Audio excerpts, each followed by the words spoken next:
हालांकि ये सूचना मिल रही थी कि लखनऊ से जो मुख्यमंत्री उनके सबसे बड़े अधिकारी हैं और प्रमुख सचिव का जगह जगह फोन जा रहा है कि जहां भारतीय जनता पार्टी हारे वहां पर काउंटिंग स्लो करिए। मुख्यमंत्री के प्रमुख सचिव डीएम्स को फोन कर रहे हैं कि जहां बीजेपी हारे वहां पर काउंटिंग स्लो होनी चाहिए। और यही नहीं, अगर हम पिछला चुनाव देखें तो जो भारतीय जनता पार्टी की हार हुई है 47 सीटें ऐसी हैं जो 5000 के अंदर कम वोट में हुई हैं।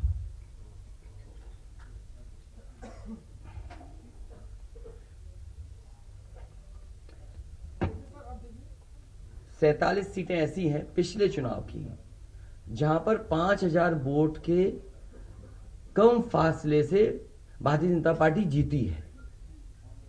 और जो आज देखने को मिला है बनारस में कि जहां ईवीएम ले जाई जा रही थी, एक ट्रक पकड़ा गया, 2 ट्रक लेकर के भाग गए। अगर सरकार चोरी नहीं कर रही थी, ये वोट की चोरी जो नहीं कर रही थी, तो कम से कम बताए कि एक गाड़ी रोक ली, पकड़ी गई, लाइव है, अभी भी हम लाइव देख सकते हैं। 2 गाड़ियां क्यों भागी? अगर कोई चोरी नहीं थी, प्रशासन ने, सिक्योरिटी ने इतना इंतजाम क्यों नहीं किया? इतनी फोर्स है, अभी इलेक्शन की फोर्स गई नहीं है यूपी से, तो आखिरकार अधिकारी क्यों नहीं कर रहे थे? क्या वजह है कि बिना सिक्योरिटी, बिना इतने इंतजाम के ईवीएम्स जा रही हैं? और ईवीएम्स के बारे में ये मानना है कि किसी भी वेयर हाउस में रखी हो या किसी भी स्ट्रांग रूम में रखी हो, तो बिना प्रत्याशी के जानकारी के आप मूव नहीं कर सकते हैं। अगर आपको ईवीएम्स को मूव करना है तो कम से कम जो प्रत्याशी चुनाव लड़ रहे हैं उनकी जानकारी में होना चाहिए। और सोचिए, मुख्यमंत्री आवास से प्रमुख सचिव, मुख्यमंत्री जगह जगह फोन कर रहे हो और डीएम्स को बता रहे हो। ये घबरा गए उसी दिन जिस दिन अखबारों में कुछ जगह आया कि कहीं पार्क की सफाई हो रही है, कहीं घर की सफाई हो रही है। और आप में से वो लोग हैं जो जमीन पर घूमे हैं, जो जमीन पर चुनाव चल रहा है, वो भारतीय जनता पार्टी के खिलाफ था, जनता के अंदर नाराजगी थी। ये जो कल एग्जिट पोल आए हैं, मैं एग्जिट पोल पर बोलना नहीं चाहता था, लेकिन जो एग्जिट पोल आए हैं वो कहीं ना कहीं परसेप्शन ये क्रिएट करना चाहते हैं कि हाँ भारतीय जनता पार्टी जीत रही है, जिससे वो चोरी भी करें अगर, वो भी ना पता लगे कि हाँ चोरी हुई है। इसीलिए अगर हमने वोट दिया है, तो मैं अपने नौजवानों से, किसानों से और आम लोगों को कहूंगा कि उतनी हमारी जिम्मेदारी बनती है कि वोट को हम बचाएं। अगर वोट नहीं गिना जाएगा तो लोकतंत्र कहां जाएगा? और ये लोकतंत्र की आखिरी लड़ाई है। मैंने कई बार कहा कि उत्तर प्रदेश का चुनाव लोकतंत्र की आखिरी लड़ाई है। इसके बाद तो जनता को क्रांति करनी पड़ेगी, तभी बदलाव आएगा। इसलिए मैं अपने पार्टी के लोगों से और जो सच्चे ईमानदार, सच्चे सिपाही हों, सच्चे अधिकारी हों, सच्चे पत्रकार हों, कम से कम आगे आए और लोकतंत्र को बचाने के लिए खड़ा हों। और मैं अपनी पार्टी के लोगों से कहूंगा कि जब तक काउंटिंग ना हो जाए तब तक कम से कम ये नजर रखें और लगातार निगरानी रखें कि कैसे वोट बचाया जा सकता है, कैसे जहां पर मशीनें रखी हैं कोई किसी का आना जाना ना हो। ये लोकतंत्र के लिए बहुत ही खतरे का समय है। जो दल हार गया, अब उसके बस में यही है जो अब करने जा रहे हैं। ये जितने कुछ एग्जिट पोल हुए हैं वो इसीलिए हुए हैं कि अगर वो चोरी भी करें तो शायद नजर ना आए। अब ईवीएम्स पकड़ी गई हैं, बहाना कोई ना कोई अधिकारी बताएंगे कि हम ईवीएम्स इसलिए ले जा रहे थे। आखिरकार फोर्स के साथ क्यों नहीं ईवीएम जा रही थी? ये तो ईवीएम की एक बनारस की जो अभी भी लाइव चल रहा है वो घटना है। बरेली में एक स्ट्रांग रूम से बाहर नगर पालिका की कचड़े की गाड़ी में, जिसका नंबर UP25 DT 9166 में 3 बक्से सील पकड़े गए। जो सील बक्से थे, एक बक्से में सादा बैलेट पेपर था, तथा 2 बक्से में मोहरें, रजिस्टर तथा सील करने वाला सामान था। करीबन 500 बैलेट पेपर पकड़े गए। इसी तरह सोनभद्र का है कि सोनभद्र में भी बड़े पैमाने पे चीजें पकड़ी गई। वो भी लोग समझ में आ गया तो उन्होंने देखा, एसडीएम को रोका। एसडीएम घोरावल जनपद सोनभद्र में खाली मत पर अपनी गाड़ी से पॉलिटेक्निक कॉलेज ले जाते हुए पकड़े गए। क्या सफाई देगी सरकार? इसीलिए मैंने कहा प्रमुख सचिव मुख्यमंत्री आप जानकारी कर लें। अगर आपके डीएम्स कोई जानकार हैं, उन्होंने खुद बताया है कि वहां से लखनऊ से फोन आ रहे हैं कि जहां पर भारतीय जनता पार्टी हार रही हो वहां पर काउंटिंग स्लो हो और रात तक काउंटिंग लेकर के जाइए।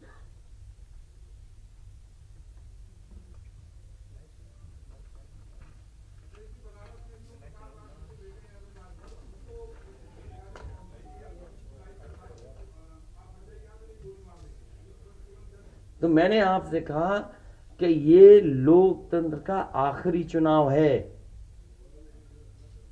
इसके बाद तो जिस तरीके से आजादी के लिए लड़ाई लड़ी गई थी उसी तरह की हमें और आपको क्रांति करनी पड़ेगी।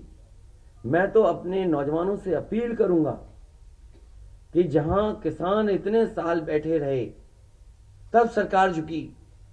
कम से कम 3 दिन लोकतंत्र के अखंड प्रहरी बनकर के ईवीएम्स को बचाएं और चुनाव को बचाएं।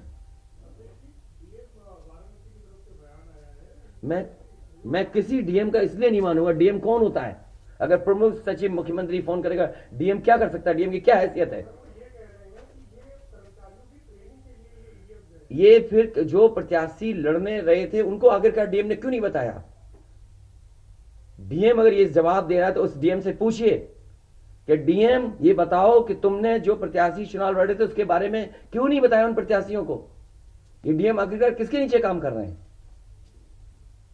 और बनारस जैसी पोस्टिंग किसी डीएम को मिली होगी, इस डीएम को मैं भी जानता हूं। जब पहली पोस्टिंग मैंने मुजफ्फरनगर दी थी, मैं नहीं जानता हूं ये डीएम कौन है, किसकी सिफारिश पे ये मुजफ्फरनगर पहली बार गया था। बेईमानी करा रहा है ये डीएम। और जवाब ये डीएम का कि ट्रेनिंग के लिए जा रहे हैं। तो आखिरकार पॉलिटिकल पार्टीज को क्यों नहीं जानकारी दी? क्या जवाब है उनके पास इसका? और जब बाकायदा गाइडलाइन लिखी हुई है यहां पर कि आप ईवीएम्स का मूवमेंट नहीं कर सकते, आप कैसे ईवीएम का मूवमेंट कर रहे हैं? आप पूछिए जिन्होंने दिया बयान। अरे भाई मैं तो कह रहा हूं किसी आपने जो पॉलिटिकल चुनाव लड़ रहे हैं उनके बारे में क्यों नहीं बोल रहे हैं आप? और आप भी डीएम की बात को मानते हो। वो वर्जन इसलिए बोल रहे हैं क्योंकि सरकार एक भाषा बोलेगी, ऊपर से नीचे तक भाषा एक बोलेगी। आप बताइए जब समाजवादी सरकार का चुनाव था, इलेक्शन कमीशन ने जो शिकायत की उस अधिकारी को हटाया गया? आज इलेक्शन कमीशन ने किसी अधिकारी को हटाया हो? एक अधिकारी अगर इलेक्शन कमीशन हटाया हो तो बता दो। मुझे कोई उम्मीद नहीं। इसीलिए मैं कह रहा हूं कि लोगों को लड़ना पड़ेगा। अगर लोकतंत्र बचाना है तो कहीं ना कहीं तैयारी करनी पड़ेगी लोकतंत्र बचाने के लिए। जो गाइडलाइन है, आज जो बैलेट पेपर पकड़े गए हैं सोनभद्र में, जो बैलेट पेपर पकड़े गए हैं आपके बरेली में, जिस तरह ईवीएम्स को ले आया जाता है, ये सवाल बड़ा है। अधिकारी वही भाषा बोलेंगे जो उनको बोलने के लिए सरकार कहेगी। वो नहीं चाहते कि ओम प्रकाश राजभर जी क्या भूल गए? इलेक्शन कमीशन याद नहीं है? ओम प्रकाश राजभर जी नॉमिनेशन के लिए गए, इनको अपमानित नहीं किया गया? क्या प्रशासन कार्रवाई कर रहा था? स्वामी प्रसाद मौर्य जी के साथ क्या व्यवहार हुआ? कोई भूल जाएगा इन बातों को? और चुनाव भर में क्या भाषण थे, क्या भाषा का इस्तेमाल था? हर जगह डराने का काम जनता को। ये अलग बात है। कम से कम इलेक्शन कमीशन को ये देखना चाहिए, खुलेआम जनता देख रही है, आज के जमाने में लाइव है कि किस तरीके से ईवीएम्स को ले आया जा रहा था। चुनाव आयोग को सबसे पहले जिलाधिकारी बनारस पे कार्रवाई करनी चाहिए कि आखिरकार उसने किसी को कॉन्फिडेंस में क्यों नहीं लिया। अगर मशीनें जा रही थी तो प्रत्याशियों को क्यों नहीं बताया गया? पॉलिटिकल पार्टीज को क्यों नहीं जानकारी दी गई? अगर ये गाइडलाइन में है कि नहीं है इलेक्शन कमीशन के, आप ईवीएम्स को एक जगह से दूसरी जगह मूव करा रहे हैं, आखिरकार इसके लिए जिम्मेदार कौन है? आप ईवीएम लेकर जा रहे हैं, अब 2 दिन की बात है, काउंटिंग होनी है।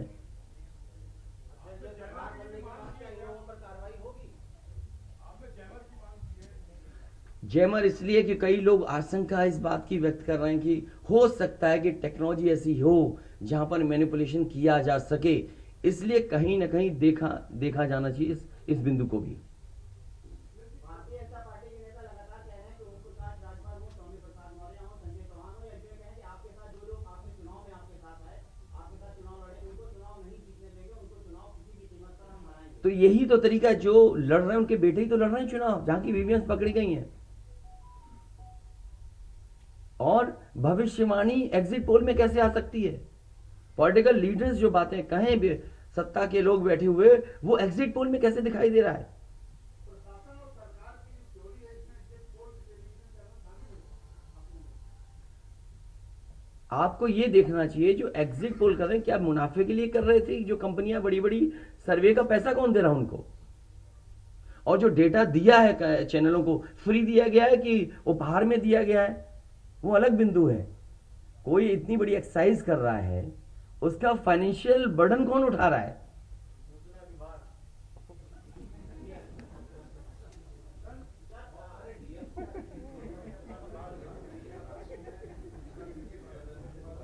ये तो बातें, ये सच कह रहे हैं आप। जो बात, ये जो सवाल के रूप में जानकारी दे रहे हैं, ये सच्चाई है। जो आप सवाल के रूप में दे रहे हैं, ये सच्चाई है। आप बताइए, इनके साथ गलत व्यवहार हुआ, क्या कार्रवाई की प्रशासन ने? वीडियोज हैं सबके। जब ये नॉमिनेशन के लिए गए आप, क्या वीडियो अवेलेबल नहीं है? क्या कार्रवाई हुई इसमें? स्वामी प्रसाद मौर्य जी के ऊपर जो अटैक हुआ, उसमें क्या कार्रवाई हुई?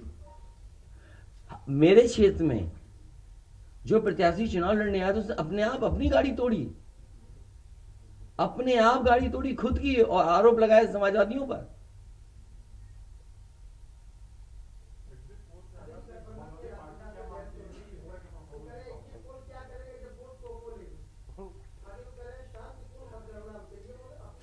नहीं, शांतिपूर्ण मतगणना के लिए तो हम भी अपील कर रहे हैं, लेकिन सावधान रहें। अगर वोट दिया है तो वोट को बचाएं भी तो सही। अगर ईवीएम खुली सड़क पे इस तरह जाएंगी, आप क्या उम्मीद करोगे? आपके बैलेट पेपर पकड़े जा रहे हैं। आपके लखनऊ में ही एक गाड़ी पकड़ी गई थी, उसके अंदर क्या क्या था? वो कहते वो तो हर गाड़ी में टूल बॉक्स होता है। तो टूल बॉक्स में इतना बड़ा हथौड़ा थोड़ी होता है कि आप ताला तोड़ दो। वोट बचाने के लिए कहीं ना कहीं हमें एक अखंड प्रहरी की तरह काम करना पड़ेगा। और अगर हमारे किसान इतने दिनों बैठ सकते हैं, अब तो 3 दिन की बात है, 3 दिन तो बैठना ही पड़ेगा, नहीं तो ये प्रशासन के लोग बैठ करके चोरी करा देंगे। और मामूली चोरी है वोट की, ये लोकतंत्र के साथ है। लोगों को ये भूलना नहीं चाहिए आपके पड़ोसी देशों में क्या हो रहा है। इसलिए मैं ये भी गाइडलाइन पढ़ना चाहता हूं कि जो ईवीएम के मूवमेंट के लिए जो मुझे जानकारी मिली है, वो मैं आपसे पढ़ना चाहता हूं कि all polled EVMs and all reserve EVMs after the poll shall be under cover of arm forces, arm police at all times.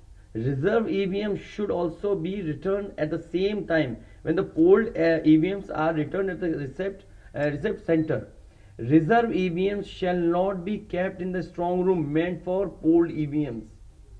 They shall be kept in another strong room meant for keeping reserve EVMs. It must be ensured that all reserve EVMs are also deposited in the strong room meant for reserve EVMs at the same time when the polled EVMs are deposited in the strong room meant for the polled EVMs.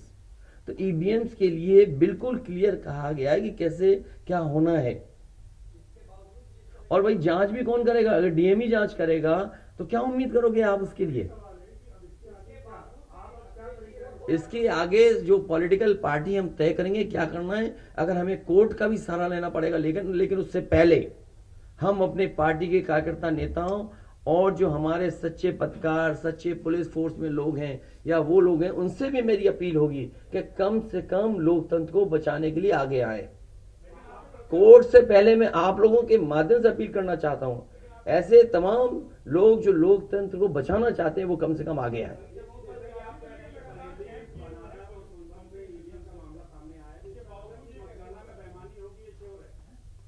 आपने पंचायतों का चुनाव देखा था, Bharatiya Janata party ने खुलेआम vote को लूटा। जनता को याद है महिलाओं के जो कपड़े फाड़े गए, छीने गए, महाभारत के अलावा अगर किसी ने किया तो वो भारतीय जनता पार्टी ने करके दिखाया। क्या कार्रवाई की गई उस समय बताइए? इलेक्शन जो आपका स्टेट इलेक्शन कमीशन है, शिकायतें हुई, क्या कार्रवाई हुई उनके ऊपर? क्या कार्रवाई हुई पुलिस के ऊपर? क्या कार्रवाई हुई उन लोगों जिन्होंने वोट को छीना? इसलिए मैं अपील करता हूं आपके माध्यम से, जो सच्चे पत्रकार हैं, सच्चे अधिकारी, पुलिस फोर्स, लोकतंत्र को बचाने के लोग सामने आए, जिससे लोकतंत्र बचाया जा सके। माननीय मुख्यमंत्री जी, ये जो घटनाएं हो रही हैं,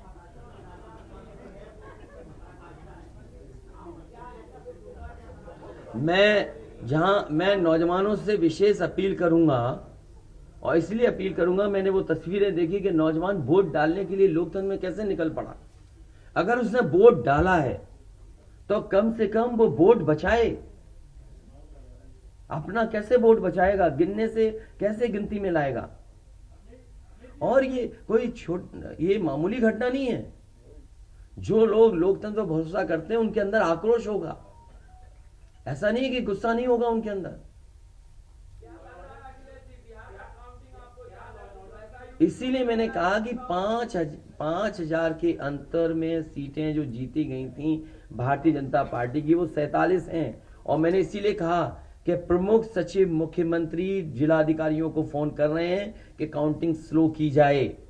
और बैलेट के लिए हम लोगों ने अपने प्रत्याशियों को और जो एजेंट्स हैं, हमारे इलेक्शन एजेंट, उनको समझाया है कि बैलेट को किस तरीके से काउंट करना है, कैसे रखे जाएं, उन सब को समझाने का काम किया। और आप में से जो लोग बनारस गए होंगे वो जानते होंगे कि बनारस साउथ समाजवादी पार्टी जीत रही है, अयोध्या समाजवादी पार्टी जीत रही है। ये घबराहट है बीजेपी को। पवन पांडे जीत रहा है, ये घबराहट है। किशन दीक्षित जीत रहा है, ये घबराहट है बीजेपी को। नहीं, वो अलग बात है, पान भी खाया। और भाषा नहीं देखी आपने? क्या प्रवक्ता की बात करते? कौन है ये चीज प्रवक्ता? कोई प्रवक्ता की बात नहीं करेंगे। क्या प्रवक्ता उठा लाए आप किसी गली मोहल्ले से? क्या प्रवक्ताओं की बात करते हैं आप? इतने सीनियर जर्नलिस्ट बनते हो आप अपने आप को। ये मामला सीरियस है, क्या प्रवक्ता बताएगा? इलेक्शन कमीशन क्यों नहीं बता रहा? ये खुलेआम ईवीएम घूम रही हैं। कोई आश्वासन नहीं दिया। हो सकता है हमारी प्रेस का शायद कुछ जागे। यूपी के हैं सब, और कहां के हैं इलेक्शन कमीशन के लोग? रिटर्निंग ऑफिसर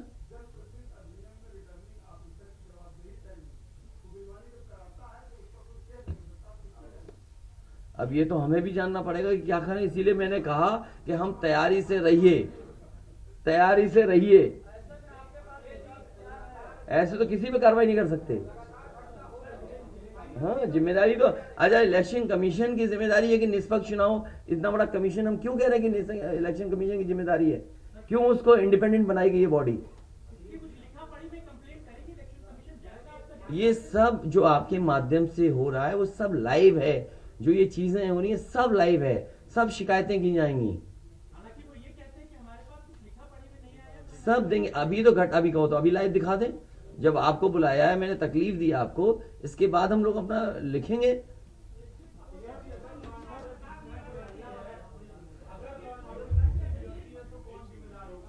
इलेक्शन कमीशन जिम्मेदार है इसके लिए। ईवीएम खुलेआम जा रही हैं, बैलेट पेपर कूड़े के डब्बे में पकड़े जा रहे हैं, गाड़ी का नंबर हम बता रहे हैं आपको, एसडीएम लेकर के जा रहा है। और मैं तो कहूंगा कि चुनाव हमारे जितने भी समाजवादी लोग हैं कानून व्यवस्था को मानते हुए शांतिपूर्ण रहें, लेकिन जिम्मेदारी सरकार की भी तो है। ये जिम्मेदारी इलेक्शन कमीशन की नहीं है, सरकार की नहीं है। आप अगर पूरी सुरक्षा के साथ उन ईवीएम्स को ले जाते, जो प्रत्याशी चुनाव लड़ रहे हैं उनकी जानकारी भी लेकर के जाते हैं, तो किसको आपत्ति थी? ये तो पकड़ी गई हैं। अगर चोरी पकड़ी गई है तो चोरी पकड़ी को पे आप कानून व्यवस्था की बात करोगे आप? तो नहीं सुनी जाएगी। तो समाजवादी पार्टी हर रास्ते को अपनाएगी जहां पर लोकतंत्र को बचाया जा सके। वो जरूरी है। जहां जहां चुनाव हुए हैं, बंगाल में, तमिलनाडु में या किसी भी प्रदेश में प्रत्याशी और उनके लोगों ने जगह जगह बैठ करके दिन रात पहरा दिया है।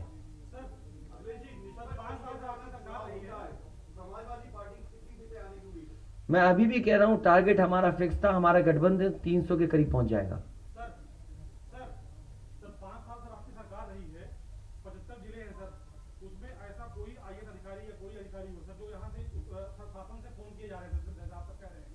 मुझे तो अधिकारी नहीं बताया ना।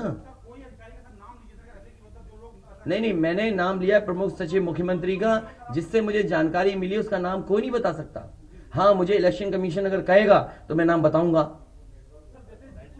अरे हम सरकार चलाएंगे, हमें हमारे इतने भी अधिकारी नहीं होंगे। क्यों नाम बताएं चाहने वालों का? अरे तुम में चाहने वाले बैठे, किसी का नाम ले लूंगा मैं?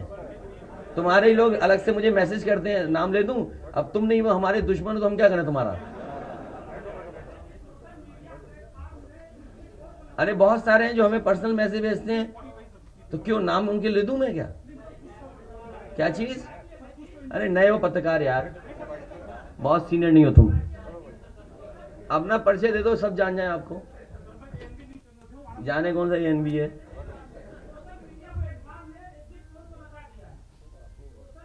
इसीलिए मैं कह रहा हूं आपसे कि एग्जिट पोल है कि जो चोरी करी जाए उसको ढका जा सके। पंजाब ते पंजाबीयत दा परछावा, पंजाबी साडियां बावां, ABP सांझा। हुण देखो अपने टीवी स्क्रीन ते टाटा प्ले चैनल नंबर 1929 ते। ABP सांझा देखण लई अपने केबल ऑपरेटर नु अज ही संपर्क करो। ABP सांझा, जोश, जज्बा, जुनून।